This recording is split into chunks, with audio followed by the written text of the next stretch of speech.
Hello friends, welcome to Rocky's kitchen.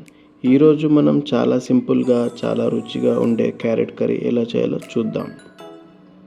దానికోసం ముందుగా నేను హాఫ్ కేజీ క్యారెట్ని ఇలా చిన్న పీసెస్గా కట్ చేసుకున్నాను.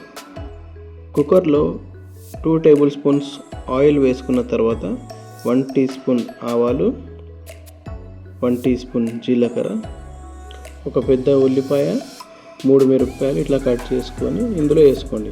దీంతోపాటు 2 రెబ్బల కరివేపాకు కూడా వేసుకోండి. ఉల్లిపాయలు సాఫ్ట్గా అయ్యేంత వరకు బాగా కలుపుకోండి.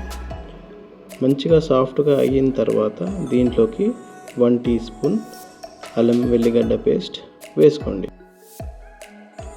పచ్చివాసన వెళ్ళేంత వరకు ఒకసారి బాగా కలుపుకోండి. బాగా కలిపిన తర్వాత దాంట్లో ఒక 1/2 టీ స్పూన్ పసుపు వేసి మంచిగా కలపండి.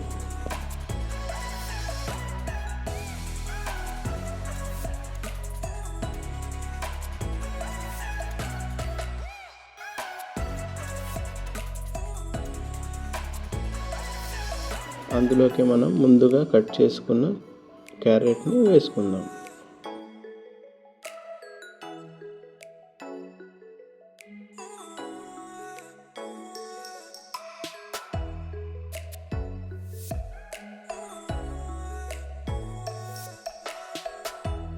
ఇప్పుడు ఈ క్యారెట్స్ అన్నీ వేసుకున్న తర్వాత మొత్తం అంతా మంచిగా కలుపుకోండి ఒక 2-3 మినిట్స్.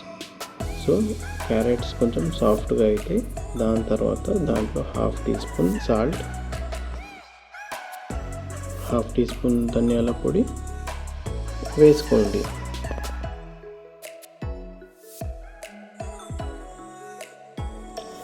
మంచిగా ఒకసారి కలిపేసి దీన్ని మూత పెట్టి ఒక్క విజిల్ వచ్చే వరకు వదిలేద్దాం.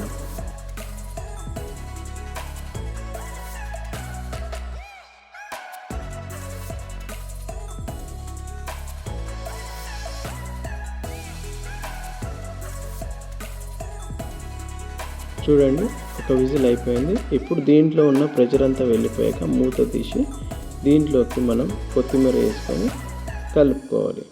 యాక్చువల్గా నేను ఇక్కడ ఈ కరివేపాకు మనం ఉల్లిపాయలు వేసుకున్నామా అప్పుడే వేసుకోవాలి, బట్ నేను అక్కడ మర్చిపోయాను. సో నేను ఇప్పుడు వేసుకొని కలుపుతున్నాను, అయినా నో ప్రాబ్లం.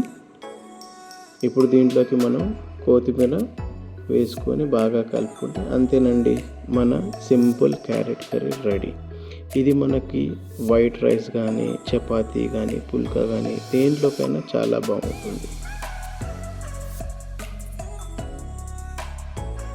అంతే అండి, simple carrot curry ready. Thanks for watching friends.